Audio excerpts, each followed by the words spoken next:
नमस्कार, जय हिंद साथियों। आप सभी का स्वागत है RLG स्टडी यूट्यूब चैनल में। आज हम बात करने वाले हैं टीचर एलिजिबिलिटी टेस्ट नवंबर 2025। TGT आर्ट्स का आज 5 नवंबर 2025 को होने वाला जो TGT टेट का जो एग्ज़ाम था उसको आज की वीडियो में हम डिस्कस करने वाले हैं, जिसमें कि हम बात करेंगे सीरीज़ नंबर जो D है, question paper series number D, और सीरीज़ D के अंदर आने वाले जो इम्पोर्टेंट जो आपके GS सेक्शन था, और GS सेक्शन पोर्शन के अंदर जो आपका सेक्शन नंबर 4 सोशल स्टडी के क्वेश्चन को हम इसके अंदर जो है आंसर की को डिस्कस करने वाले हैं। तो लगातार बने रहिए हमारे चैनल के साथ। तो चलिए पढ़ते हैं आगे। Question number 91। क्वेश्चन नंबर 91 के अंदर अगर हम बात करें, 91 जो है वो सेक्शन नंबर जो है आपका 4 था, सोशल स्टडीज़, और हम सीरीज़ बात कर रहे हैं सीरीज़ नंबर D। और तो क्वेश्चन नंबर 91 में पूछा गया था कि निम्नलिखित में से किसने संस्कृत व्याकरण लिखा था। इनमें से कौन सा एक संस्कृत व्याकरण का आचार्य था? आर्यभट्ट, चरक, कालिदास या पाणिनि। इसका सही आंसर होगा ऑप्शन नंबर D, पाणिनि। क्योंकि कालिदास जो थे वो जो है वो आपके गुप्त काल के प्रमुख नाटककार थे। हालांकि उन्होंने भी आपके जो है संस्कृत में ग्रंथ को लिखा था। चरक जो थे ये आपके जो है आपके वैद्य थे। और आर्यभट्ट की अगर बात करें तो इन्होंने आपके जो है अर्थशास्त्र लिखा था। परंतु पाणिनि को संस्कृत का आपका जो है संस्कृत का प्रमुख जो है वो माना जाता है, संस्कृत का रचनाकार माना जाता है। ठीक है, संस्कृत व्याकरण का रचनाकार माना जाता है। 92 क्वेश्चन, सांची का स्तूप भारत के किस राज्य में है या फिर किस राज्य में स्थित है? तो आपका जो मध्य प्रदेश का जो भोपाल है, option number C is correct answer. Madhya Pradesh का भोपाल जो है वहाँ पर आपका सांची का स्तूप है जो अशोक ने बनाया था। गायत्री मंत्र का वर्णन किस वेद में किया गया है? तो क्वेश्चन नंबर 93, गायत्री मंत्र का जो वर्णन है वो किया गया है ऋग्वेद के 3रे मंडल में। ठीक है, तो इसका सही आंसर होगा ऑप्शन नंबर आपका जो है A। नेक्स्ट क्वेश्चन हमारे पास पूछा गया था। इसमें नेक्स्ट क्वेश्चन जो पुट किया गया था, पीली क्रांति का संबंध किससे है? तो पीली क्रांति का संबंध किससे है? तिलहन से। ठीक है, और आपका जो है श्वेत क्रांति का संबंध किससे है? दुग्ध से। तो इसका जो सही आंसर हो जाएगा ऑप्शन नंबर C। ठीक है, क्वेश्चन नंबर 95, सौरमंडल के किस ग्रह को भोर का तारा कहा जाता है? यानी भोर और सांझ का तारा किसे कहते हैं? तो ये शुक्र ग्रह को कहा जाता है। बहुत बार हमने जितने भी मॉक टेस्ट आपके जो सीरीज़ हैं वो पिछली जो हमने इस चैनल के अंदर जो है मॉक टेस्ट सीरीज़ को डिस्कस किया था, बहुत सारे क्वेश्चन उसमें से रिपीट हुए। अगर आपने हमारी मॉक टेस्ट सीरीज़ के ऊपर जो है विजिट किया होगा तो बहुत सारे जो क्वेश्चन हैं वो आपके आज के पेपर के अंदर पूछे गए थे। ठीक है, उन टेस्ट सीरीज़ के अंदर से। तो इसका सही आंसर क्या हो जाएगा? शुक्र। तो शुक्र क्या है? सबसे चमकीला ग्रह है, इसी कारण से इसे मॉर्निंग स्टार और इवनिंग स्टार भी कहते हैं। क्वेश्चन नंबर 96 की अगर बात करें, अंटार्कटिका में भारत के दूसरे स्थायी अनुसंधान केंद्र का क्या नाम है? तो अंटार्कटिका के अंदर जो है वो आपका दक्षिण गंगोत्री हमारा परमाणु रिसर्च सेंटर है। ठीक है, जहाँ पर हम परमाणु परीक्षण करते हैं। हालांकि मैत्री जो है ये आपका उत्तरी ध्रुव में आपका स्थित है। ऑप्शन नंबर A में जो मैत्री दिया गया है ये उत्तरी ध्रुव में है, जबकि दक्षिण गंगोत्री कहाँ पर है? अंटार्कटिका के अंदर है। ठीक है, तो ये आपने बात ध्यान रख लेना है। क्वेश्चन नंबर 97 की अगर हम बात करें तो क्वेश्चन नंबर 97 के अंदर जो है वो पूछा गया था, क्वेश्चन नंबर 97 की, किस आयु के बच्चों के लिए शिक्षा का अधिकार अधिनियम मौलिक अधिकार है? यानी 6 से 12, 6 से 14, 5 से 15 या 6 से 16। सही ऑप्शन होगा ऑप्शन नंबर B, 6 से लेकर 14 वर्ष तक जो है आयु के बच्चे जो हैं उनको निःशुल्क तथा अनिवार्य शिक्षा देने का प्रावधान किया गया है। आर्टिकल नंबर 21 के A के अंदर शिक्षा को मौलिक अधिकार बनाया गया सन 2002 में, और इस तरीके से मौलिक अधिकार आपका जो है मौलिक अधिकार के अध्याय में इसको संकलित किया गया कि 6 से 14 वर्ष के बच्चों को निःशुल्क तथा अनिवार्य शिक्षा का प्रावधान निःशुल्क और अनिवार्य करवाया जाएगा। ठीक है, तो ये था इसका सही answer. Question number 98, the guide पुस्तक के लेखक कौन थे? तो गाइड पुस्तक के जो लेखक है R.K. Narayan is correct answer, option number C। ठीक है, तो ये आपने ध्यान रख लेना है। क्वेश्चन नंबर 99, जोंग फॉल्स किस राज्य में स्थित है? जोंग या गोरसप्पा जो है इसको महात्मा गांधी जलप्रपात के नाम से भी जाना जाता है। भारत का दूसरा सबसे ऊंचा जलप्रपात है, कर्नाटक के अंदर है, और ये शरावती नदी के ऊपर है। कर्नाटक के अंदर है, शरावती नदी के ऊपर है। जबकि भारत का सबसे ऊंचा जलप्रपात है कुंचिकल जलप्रपात, जो कि बराही नदी के ऊपर है। ठीक है, तो ये आपने यहाँ पर इसका जो सही आंसर है ऑप्शन नंबर C। बहुत ही बेसिक पेपर पूछा गया था दोस्तों, बहुत ही इजी पेपर था। ठीक है, तो अगर आपने हमारी मॉक टेस्ट सीरीज देखी होगी तो उसके अंदर हमने बहुत सारे रिपीटेड क्वेश्चन ऐसे हैं जो यहाँ से पुट कर लिए गए थे। एक बार अगर आपने हमारे चैनल को सब्सक्राइब और लाइक नहीं किया है तो पहले लाइक और सब्सक्राइब जरूर कर लें, क्योंकि आने वाली जो एग्जाम जो परीक्षाएं हैं बहुत सारी हम मॉक टेस्ट सीरीज उसके लिए जो है प्रिपेयर कर रहे हैं। तो आने वाला जो कमीशन का जो एग्जाम है उसके लिए भी हम मॉक टेस्ट जो है आपकी प्रिपेयर कर रहे हैं। इसके साथ क्वेश्चन नंबर 2 आपका जो है 100 जो पूछा गया है, क्वेश्चन नंबर 100 में बोला गया था कि सत्यशोधक समाज के प्रवर्तक कौन थे, या फिर सत्यशोधक समाज की स्थापना, ये भी हमने डिस्कस किया हुआ था क्वेश्चन। राजा राम मोहन राय, इन्होंने जो की थी ये ब्रह्म समाज की स्थापना करी थी। दयानंद सरस्वती, इन्होंने आर्य समाज की स्थापना करी थी। ज्योतिबा फूले इसका सही आंसर है। और एनी बेसेंट, इन्होंने जो है ये थियोसॉफिकल सोसाइटी की सदस्य थी, ठीक है।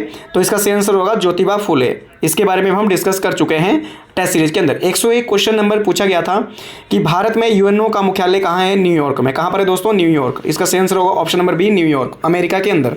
102 क्वेश्चन जो पूछा था इसमें बोला गया था कि मगध की राजधानी कहाँ थी? मगध की बहुत सारी जगह पर राजधानी रही है। आपकी वैशाली राजधानी रही है, पाटलिपुत्र राजधानी रही है, ठीक है, अवंती आपकी जो है राजधानी रही है, आपकी जो है राजगिरी राजधानी, परंतु पहली राजधानी इसकी थी राजगिरी, ठीक है। मगध की जो पहली राजधानी थी वो राजगिरी थी। उज्जैन, तक्षशिला और विराटनगर, तो ये इसकी राजधानी नहीं थी, ठीक है। क्वेश्चन नंबर नेक्स्ट जो है हमारे पास क्वेश्चन नंबर 103, इसमें पूछा गया है कि किसके शासनकाल के दौरान दहसाला बंदोबस्त जो है वो लागू की गई थी प्रथा। दहसाला बंदोबस्त जो प्रथा है इसे टोडरमल व्यवस्था के नाम से भी जाना जाता था, और ये अकबर के शासनकाल में लागू की गई थी लगभग 1580 और 82 के बीच में, ठीक है। तो ये आपने ध्यान रख लेना, दहसाला बंदोबस्त यानी 10 साल के लिए भूमि को लीज या पट्टे पर देने की जो प्रथा है उसको जो है दहसाला बंदोबस्त कहा जाता था। क्वेश्चन नंबर 104 की अगर बात करें, एक बाइट में कितने वीट्स होते हैं? तो 1024, ठीक है। 1000 जो आपके 24 है, इसका सही आंसर हो जाएगा। क्वेश्चन नंबर 105 की अगर बात करें तो इसमें पूछा गया भारत में स्थानीय स्वशासन के जनक यानी पंचायती राज व्यवस्था। ये भी हम बार बार क्वेश्चन जो है वो पढ़ चुके हैं, रिपीट कर चुके हैं ये भी। तो इसका जो सही आंसर होगा दोस्तों वो होगा लॉर्ड रिपन, आपका रिपन, ठीक है। तो इसके बाद अगर नेक्स्ट क्वेश्चन की अगर हम इसमें बात करें तो क्वेश्चन नंबर 106 क्वेश्चन जो है हमारे पास, उसमें पूछा गया था कि आपका जो है भारत में रेलवे का जनक किसे कहा जाता है? भारत में रेलवे का जो जनक है वो किसे कहा जाता है? लॉर्ड डलहौजी ने भारत में पहली बार जो है ट्रेन चलाई थी। कब चलाई थी? 16 अप्रैल 1853 को कलकत्ता से लेके आपके जो है मुंबई से लेके ठाणे तक, ठीक है। और इसके बाद नेक्स्ट क्वेश्चन पूछा 107 जो क्वेश्चन था, हम्पी में प्रमुख विरूपाक्ष मंदिर किस देवता को समर्पित है? तो भगवान विष्णु की वहाँ पर यात्रा निकाली जाती है। तो ऑप्शन नंबर ए जो है इसका सही आंसर होगा। जलियांवाला बाग हत्याकांड की जांच करने के लिए क्वेश्चन नंबर 108, जलियांवाला बाग हत्याकांड की जांच करने के लिए कौन सी कमेटी का गठन किया गया था? तो हंटर कमीशन आपका जो है बिठाया गया था 1919 में इसकी जांच करने के लिए। जो 13 अप्रैल 1919 को जलियांवाला बाग हत्याकांड हुआ था उसकी जो जांच करने के लिए हंटर कमीशन बिठाया गया था। साइमन कमीशन सन 1927-28 में भारत आया था। वो कैबिनेट मिशन जो है 1946 और क्रिप्स मिशन सन 1942 की ये घटनाएं थी, ठीक है। नेक्स्ट क्वेश्चन है हमारे पास क्वेश्चन नंबर 109। क्वेश्चन नंबर 109 की अगर बात करें तो 3 बीघा गलियारा विवाद किन दो देशों के बीच में है? तो 3 बीघा गलियारा भारत और बांग्लादेश में अभी चर्चा में ये जो है ये आपका विवाद है। तो ये आपने बात ध्यान रख लेना। चंद्रयान 3 का जो लैंडर है उसका क्या नाम था? विक्रम उसकी लैंडर का नाम था, जबकि उसका जो आपका रोवर था जो उसका रोवर की अगर बात करें तो प्रज्ञान था, ठीक है। तो क्वेश्चन नंबर 111, रिंग किस खेल से संबंधित है? तो रिंग जो है वो रिलेटेड है किससे? मुक्केबाजी से, ठीक है। क्रिकेट जो है वो पिच पर खेला जाता है, पिच पर खेला जाता है। टेनिस ये टेबल पर खेला जाता है या कोर्ट इसका लिए होता है। हॉकी की अगर बात करें तो ये फील्ड में खेली जाती है, जबकि मुक्केबाजी किस में? रिंग के अंदर खेली जाती है, ठीक है। नेक्स्ट क्वेश्चन है हमारे पास क्वेश्चन नंबर 112 कि डुरंड कप का जो संबंध है वो डुरंड कप जो है वो किससे रिलेटेड है? तो Durand cup related to football, किससे रिलेटेड है? फुटबॉल, ठीक है। तो ये आपने बात ध्यान रख लेनी है। क्वेश्चन नंबर 113, भारत में पहली 10 वर्षीय जनगणना कब हुई थी? देखो पहली जो अनियमित जो जनगणना है, पहली बार जो आपकी अनियमित जनगणना 1871 में हुई थी, 71-72 में हुई थी, ठीक है, 71 में। और पहली जो नियमित है जो आपकी परमानेंटली जो आपकी जनगणना है वो कब हुई थी? 1881 में। इसका ऑप्शन नंबर डी आपका करेक्ट आंसर हो जाएगा। क्वेश्चन नंबर 114, नौटंकी किस राज्य की कला है? तो उत्तर प्रदेश की जो नौटंकी कला है, option number A is correct answer. नौटंकी जो है हिमाचल प्रदेश के जिला आपका नौटंकी जो है भारत के उत्तर प्रदेश की एक आर्ट है।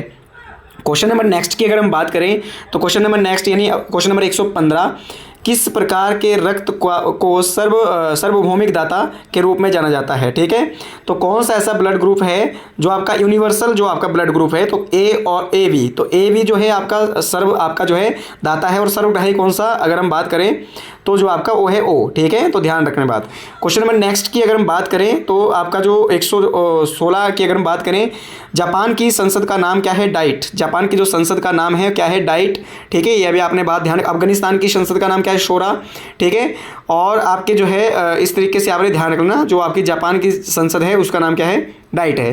क्वेश्चन नंबर 117 की अगर बात करें, ओजोन दिवस किस दिन मनाया जाता है? 16 सितंबर 1987 को कनाडा के मॉन्ट्रियल में ओजोन सम्मेलन हुआ था, तब से लेकर 16 सितंबर को क्या मनाया जाता है, ओजोन दिवस को मनाया जाता है। क्वेश्चन नंबर 118 की अगर हम बात करें, क्वेश्चन नंबर 118 जो पूछा गया था, भूकंप को पढ़ने और मापने के लिए किस उपकरण का प्रयोग किया जाता है? भूकंप से रिलेटेड हमने टॉपिक डिस्कस किया है। ऑप्शन नंबर 1 है सिस्मोमीटर, ऑप्शन नंबर बी है टेलीस्कोप, ऑप्शन नंबर 3 है Richter scale, and option number 4 है फ्लड सेंसर। तो इसका सही आंसर होगा Richter scale, option number C. ठीक है, क्वेश्चन नंबर 119 में पूछा गया था कि भारत का सबसे पुरानी जो चालू जो रिफाइनरी है वो कहाँ पर है? पानीपत, पारादीप, डिगबोई या जामनगर। तो इसका जो सही आंसर होगा वो डिगबोई होगा। 1901 में पहली बार जो डिगबोई में तेल का जो है आपका रिफाइनरी है वो आपकी खोज की गई थी। तो यहाँ पर आपने ध्यान रख लेना। क्वेश्चन नंबर 120 की अगर बात करें, क्वेश्चन नंबर 120 में पूछा गया था, स्वतंत्र भारत के पहले शिक्षा मंत्री कौन थे? डॉक्टर राजेंद्र प्रसाद, मौलाना अबुल कलाम आज़ाद, सरदार वल्लभ भाई Patel, doctor S Radhakrishnan, doctor Sarvepalli Radhakrishnan was the first जो है वो शिक्षा मंत्री थे भारत के। तो ये भी आपने बात ध्यान रख लेना है। क्वेश्चन नंबर नेक्स्ट जो है हमारे पास पूछा गया था कि क्वेश्चन नंबर 118 के अंदर कि भूकंप ये दोबारा से आपका जो है वो रिपीट हो गया है, यहाँ पर पेजिए। तो क्वेश्चन नंबर 120 की अगर हम बात करें, क्वेश्चन नंबर 121 जो है हमारे पास है, उसमें पूछा गया था कि मुस्लिम लीग की स्थापना कहाँ पर की गई थी? तो मुस्लिम लीग की स्थापना जो है वो 1906 में ढाका के अंदर जो है सलीमुल्लाह खान और आगा खान के द्वारा की गई थी। तो इसका सही आंसर हो जाएगा। ठीक है, क्वेश्चन नंबर 122 की अगर बात करें कि निम्नलिखित में से कौन सी एक फसल आपके जो है खरीफ फसल है? अब रबी फसल कौन सी है? गेहूं रबी फसल है, चना रबी फसल है, मटर आपकी रबी फसल है, परंतु जो कपास है वो कैसी है? वो आपकी क्या है, वो खरीफ फसल के अंतर्गत आती है। ठीक है, खरीफ फसल जो आपकी गर्मियों में उगाई जाती है वो खरीफ फसल, और सर्दियों में उगाई जाती है वो रबी फसल है। ठीक है, क्वेश्चन नंबर 123 की अगर बात करें तो क्वेश्चन नंबर 123 में भारत के विभाजन के समय कश्मीर का शासक कौन था? Raja Hari Singh, that time ruler of the Kashmir.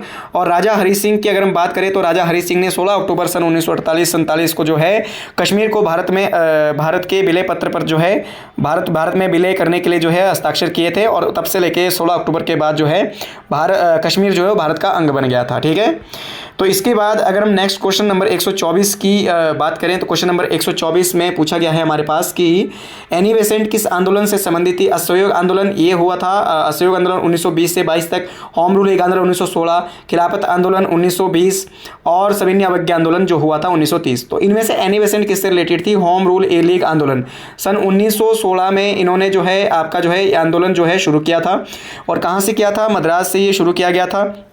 ठीक है, तो ये भी आपने ध्यान रख लेना है। और इन्होंने न्यू इंडिया और कॉमन जो बिल है, ये जो समाचार पत्रिकाएं थी वो आपकी इनकी समाचार प्रमुख पत्रिकाएं थी।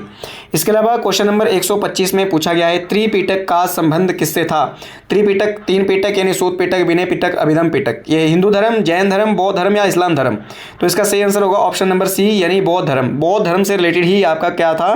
त्रिपिटक था। तो इसका ये सही आंसर हो जाएगा। क्वेश्चन नंबर 126 की अगर हम बात करें, बंगाल का विभाजन किस वर्ष रद्द हुआ था? दोस्तों, बंगाल का विभाजन सन 1911 में रद्द हुआ था, जब जॉर्ज पंचम भारत आए थे। और जॉर्ज पंचम जो है विद आपकी जो वाइफ है मैरी क्यूरी, उसकी पत्नी का नाम था। जब वो उसके साथ भारत आए थे तो उन्होंने दो घोषणाएं की थी। नंबर 1 कि भारत के विभाजन को, बंगाल के विभाजन को रद्द कर दिया जाए, और भारत की जो राजधानी है वो कलकत्ता से दिल्ली बनाई जाए। हालांकि राजधानी, भारत की जो राजधानी है वो कलकत्ता जो बनी थी, कलकत्ता से दिल्ली जो बनी थी वो सन 1912 में बनी थी, जबकि जो है आपकी जो बनने की घोषणा 1911 में हुई थी।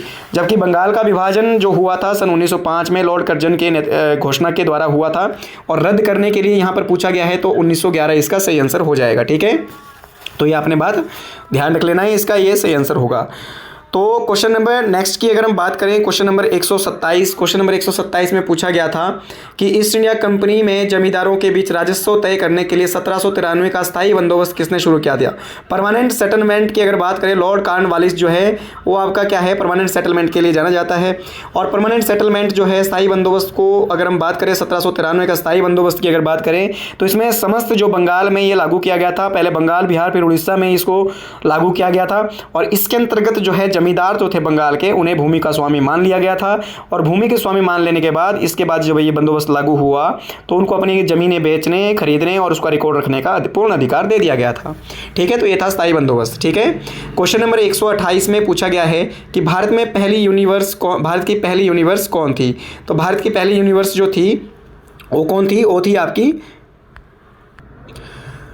वो थी सुष्मिता सेन। कौन थी? सुष्मिता सेन। ठीक है, तो सुष्मिता जो सेन थी वो भारत की पहली आपकी जो है मिस यूनिवर्स थी। लगभग 1994 में इनको जो है मिस यूनिवर्स का जो खिताब है वो दिया गया था। क्वेश्चन नंबर नेक्स्ट जो है हमारे पास पूछा गया था कि एगमार्क क्या है। जो एगमार्क है ये एग्रीकल्चर से रिलेटेड था। ये एक आपका जो है आपका एक संस्था है या फिर एक जो है आपका योजना है, प्रोग्राम है, जो आपका किससे रिलेटेड है? वो कृषि के सम्मान से रिलेटेड था, कृषि को डेवलप करने से संबंधित था।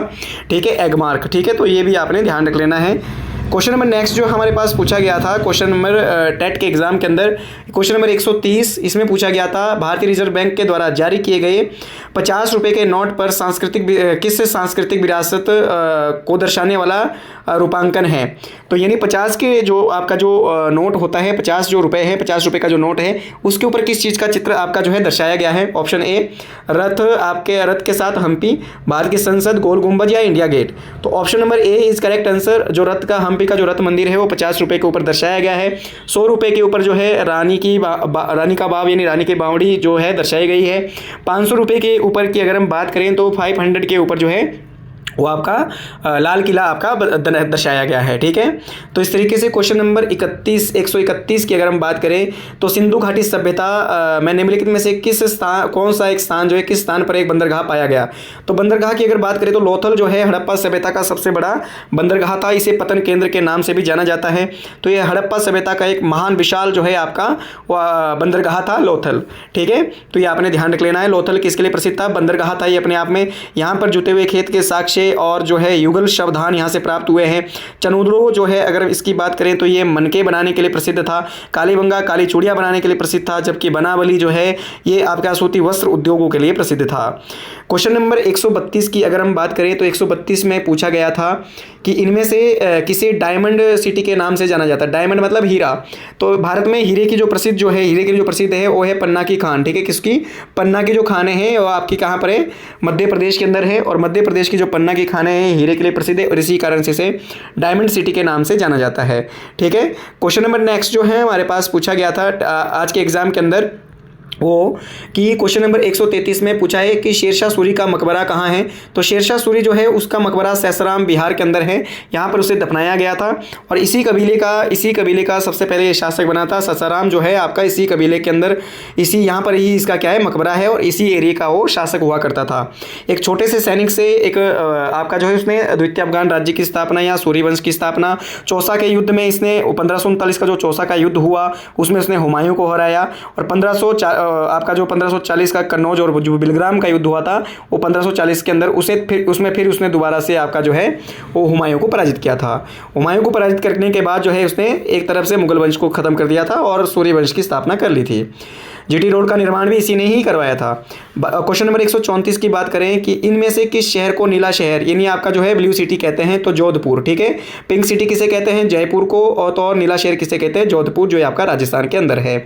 क्वेश्चन नंबर 135 की अगर बात करें तो बाबा काशीराम ने पहाड़ी गांधी की उपाधि किसने दी थी? तो जवाहरलाल नेहरू ने इनको पहाड़ी गांधी कहा था, जबकि सरोजनी नायडू ने इनको आपका जो है पहाड़ी बुलबुल कहा था। पहाड़ी बुलबुल कहा था सरोजनी नायडू ने और पहाड़ी गांधी कहा था जवाहरलाल नेहरू ने। तो इसका सही आंसर हो जाएगा option number D. Question number next की अगर हम बात करें 136 तो इसमें पूछा है कि भारत में खाद्यान्न का अतिरिक्त भंडारण कौन करता है, यानी एक्स्ट्रा जो आपका जो स्टॉक है, ठीक है, वो कौन रखता है? तो वो रखता है आपका FCI। कौन रखता है दोस्तों? FCI। ठीक है, तो ये भी आपने बात ध्यान रख लेनी है। क्वेश्चन नंबर 137 में पूछा गया था भारतीय रेल कोच फैक्ट्री पंजाब के किस शहर में है? तो दोस्तों कपूरथला में पंजाब का जो आपका रेल के डिब्बे हैं उसको बनाने के जो है आपके रेल के कोच या रेल के डिब्बे बनाने के उद्योग है कपूरथला के अंदर। क्वेश्चन नंबर 138 की बात करें, भारत के मुख्य न्यायाधीश की नियुक्ति कौन करता है? यानी chief justice of the India, उसकी जो नॉमिनेशन है कौन करता है? भारत का उपराष्ट्रपति। Option number B is correct answer. ठीक है, नेक्स्ट क्वेश्चन जो था आज के एग्जाम में पूछा गया वो था आपका कि भारत में पहले स्वदेशी विमान वाहक पोत का क्या नाम था?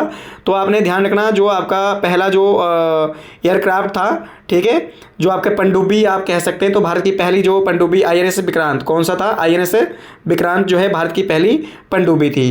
तो ये भी आपने ध्यान रख लेना है। क्वेश्चन नंबर 140, सार्क का हेडक्वार्टर पूछा है काठमांडू नेपाल के अंदर। सार्क की जो आपकी स्थापना है वो आपका जो है उसका हेडक्वार्टर पूछा गया है काठमांडू के अंदर है। मनीला की अगर हम बात करें तो मनीला जो है ये किसकी, आसियान का हेडक्वार्टर कहाँ है? मनीला में। और आपका जो है मनीला कहाँ की राजधानी है दोस्तों? ये आपकी क्या है? सिंगापुर की राजधानी है। सिंगापुर की नहीं, सॉरी, आपकी फिलीपींस की राजधानी है। परंतु सिंगापुर के मनीला के अंदर आसियान का नहीं, सॉरी, आपका जो जकार्ता है, जकार्ता कहाँ की राजधानी है? ये इंडोनेशिया की राजधानी है। ठीक है, कहाँ की है? इंडोनेशिया की। जबकि इसका सही आंसर 100 जो आपका क्वेश्चन नंबर है 140 का इसका सही आंसर हो जाएगा ऑप्शन नंबर बी यानी काठमांडू। ठीक है, क्वेश्चन नंबर 141 की अगर बात करें, मेडागास्कर किस महासागर में स्थित है? तो मेडागास्कर जो है इंडियन ओशियन में स्थित है, हिंद महासागर के अंदर है, परंतु हिंद महासागर के अंदर जरूर है, परंतु ये अफ्रीका महाद्वीप का एक आइलैंड है और ये हिंद महासागर का अगर हम देखा जाए तो हिंद महासागर का सबसे बड़ा आइलैंड है। ठीक है, तो ये आपने ध्यान रख लेना, Indian ocean is correct answer. Question number 142 की अगर हम बात करें तो क्वेश्चन नंबर 142 हमारे पास आज के एग्जाम के अंदर जो पुट किया गया था, भारतीय संविधान के अनुसार भारत के सर्वोच्च न्यायालय के मुख्य न्यायाधीश की सेवानिवृत्ति जो आयु है वो कितनी वर्ष होती है? यानी जो रिटायरमेंट एज है सुप्रीम कोर्ट के जज की वो कितनी होती है? 65 वर्ष, 55 वर्ष, 60 वर्ष या 62 वर्ष? इसका सही जवाब होगा ऑप्शन नंबर ए यानी 65 वर्ष। ठीक है, जबकि आपका हाई कोर्ट के जज की कितनी होती है? 62 वर्ष। ठीक है, और सुप्रीम कोर्ट के जज की कितनी होती है? 65 वर्ष। तो ये भी आपने यहाँ पर ध्यान रख लेना है, इसको आपने सही कर लेना है। क्वेश्चन नंबर 143 की अगर हम बात करें, क्वेश्चन नंबर 143 जो है भारत के संविधान को संविधान सभा द्वारा अपनाया गया था। पहली बात, भारत के संविधान को संविधान सभा के द्वारा तब अपनाया गया होगा जब वो बनकर रेडी हो गया होगा। ठीक है, तभी उसको अंगीकृत जो है और उसको तभी आपका जो है लागू किया गया था। ठीक है, तो आपने ध्यान रखना, जो आपका जो है एडॉप्टेड जो किया गया था वो कब किया गया था? 26 जनवरी 1950, 26 जनवरी 1900 आपका जो है पहला ऑप्शन है 26 जनवरी 1956, तो ये इसका सही आंसर नहीं है। 26 नवंबर 1949 को ये बनकर तैयार हुआ था, 26 जनवरी 1950 को ये लागू किया गया था और 26 नवंबर 1956 को कोई कार्यकाल नहीं है। तो दोस्तों ये बनकर रेडी हुआ था 26 नवंबर 1949 को, जबकि बनकर आपका लागू कब हुआ था? 26 जनवरी 1950 को। तो संविधान सभा ने जिस दिन ये लागू हुआ था उसी दिन इसको अपनाया गया था। ठीक है, संविधान सभा के द्वारा। इसके बाद जो है आपका क्वेश्चन नंबर 144 में पूछा है, भारत की तैरती हुई झील कौन सी है? पराशर झील, जो पराशर झील है ये कहाँ पर है? जिला मंडी में। महाराणा प्रताप सागर झील कहाँ है? ये आपकी पोंग झील को कहते हैं, ये कांगड़ा के अंदर है। डल झील कहाँ है? आपका जो है धर्मशाला के अंदर। और रेणुका झील कहाँ है? ये आपका जो सिरमौर जिले के अंदर है। तो नेक्स्ट क्वेश्चन था 145 जो क्वेश्चन है, रेड क्लिप ये आपकी मैप से रिलेटेड क्वेश्चन था। रेड क्लिप रेखा भारत और किस देश के बीच में है? तो भारत और पाकिस्तान के बीच में रेड क्लिप रेखा है जो सन 1947 में खींची गई थी। ठीक है, भारत और चीन के बीच में मैकमोहन रेखा है और भारत और म्यांमार के बीच में ऐसी कोई रेखा है नहीं, परंतु फिर भी अराकान योमा जो पर्वत श्रृंखला है वो भारत और किसको अलग करती है? भारत और म्यांमार को अलग करती है। क्वेश्चन नंबर 146 में पूछा गया था, वित्त आयोग के किस आयोग को श्वेत आयोग के नाम से जाना जाता है? दोस्तों श्वेत जो आयोग है वो साइमन कमीशन को कहा जाता है, क्योंकि साइमन कमीशन जब 1927 में इसका गठन हुआ था तो 3 फरवरी 1928 को जैसे ये भारत आया था तो इसके 7 सदस्य थे और सातों के सातों अंग्रेज थे, इसमें कोई भी भारतीय नहीं था। इसीलिए भारतीयों ने इसका विरोध किया कि इसमें कोई भारतीय नहीं है, सारे के सारे क्या है? गोरे हैं, अंग्रेज हैं। इसी कारण से इस जो भारतीय लोगों ने इसको नाम दिया आपका जो है श्वेत आयोग। क्या नाम दिया था? श्वेत आयोग is correct answer. Question number 147 की बात करें, ओंकार वाट मंदिर किस देश में है? ओंकार वाट जो मंदिर है दोस्तों कंबोडिया में है। भारत से बाहर जो कंबोडिया है वहीं पर आपका जो है ओंकार वाट का मंदिर है। क्वेश्चन नंबर 148 की अगर हम बात करें, क्वेश्चन नंबर 148 जो है हमारे पास वो है कि पुनर्जागरण की शुरुआत कहाँ से हुई थी? पुनर्जागरण की जो शुरुआत है इटली से हुई थी, जबकि आपकी जो है औद्योगिक क्रांति की शुरुआत इंग्लैंड से हुई थी। क्वेश्चन नंबर 149 की अगर बात करें, 1857 की क्रांति का आरंभ किस स्थान से हुआ था? 1857 की जो क्रांति है 29 मार्च 1857 को मंगल पांडे के द्वारा बैरकपुर से की गई थी और दिल्ली में इसकी जो शुरुआत है वो 11-12 मई को शुरू हुई थी। किसके आपका जो है बख्त खान के नेतृत्व में, और बहादुर शाह जफर द्वितीय को जो है आपका संपूर्ण भारत का सम्राट घोषित कर दिया गया था और भारत के अलग अलग केंद्रों में उसके बाद ही ये शुरू हुई थी। और मंगल पांडे ने जब इसको शुरू किया था तो इनको 8 अप्रैल सन 1857 को फांसी हुई थी। तो इसका सही आंसर होगा option number A, Barrackpore. Question number 150 यानी जो लास्ट क्वेश्चन है, महात्मा गांधी ने असहयोग आंदोलन कब वापस लिया था? तो महात्मा गांधी ने तब असहयोग आंदोलन वापस लिया था जब चौरी चौरा की घटना हुई थी। 5 फरवरी 1922 को चौरी चौरा की घटना हुई थी और चौरी चौरा की घटना में 22 पुलिसकर्मी को जिंदा जलाए जाने के कारण गांधी ने इस हिंसा से दुखी होकर के 12 फरवरी आपका जो है 1922 को यह आंदोलन वापस ले लिया था। फरवरी 1922 को आंदोलन वापस ले लिया था और वापस लेने के बाद जो है यह आंदोलन यहीं पर स्थगित हो गया था। तो आज की इस सेक्शन के अंदर जो है हमने डिस्कस किया पार्ट नंबर 4 के अंदर आपका जो है एसएसटी का जो सेशन है आज के एग्जाम के 5 नवंबर 2025 के अंदर जो होने वाला टीजीटी आर्ट्स का जो एग्जाम था इसको हमने डिस्कस किया। बहुत ही बेसिक पेपर था दोस्तों। आई होप आप सभी का ये जो पेपर है वो बिल्कुल अच्छा गया होगा। जिसका भी टेट था, जिस भी एस्पिरेंट्स का टेट था, लगभग 100 अप जो है आपके मैक्सिमम जो है, जो जिन्होंने हमारे टेस्ट सीरीज को देखा होगा लगभग 100 अप उसने जो है वो क्रॉस किया होगा। ठीक है, तो लगातार बने रहिए। इसके अलावा जो इससे पहले का जो सेशन है यानी आपका जो अदर जो आपके जीएस जो आपका जनरल अवेयरनेस का जो आपका सेशन है वो अगले पार्ट में हम डिस्कस करने वाले हैं। तो लगातार बने रहिए हमारे चैनल के साथ। और अगर आप टेट कमीशन या फिर अदर किसी भी प्रकार की एग्जाम की प्रिपरेशन कर रहे हैं तो लगातार हमारे चैनल को लाइक और सब्सक्राइब करते रहिए। और इसी के साथ मिलते हैं नेक्स्ट पार्ट के अंदर। जय हिंद, जय भारत, जय हिमाचल।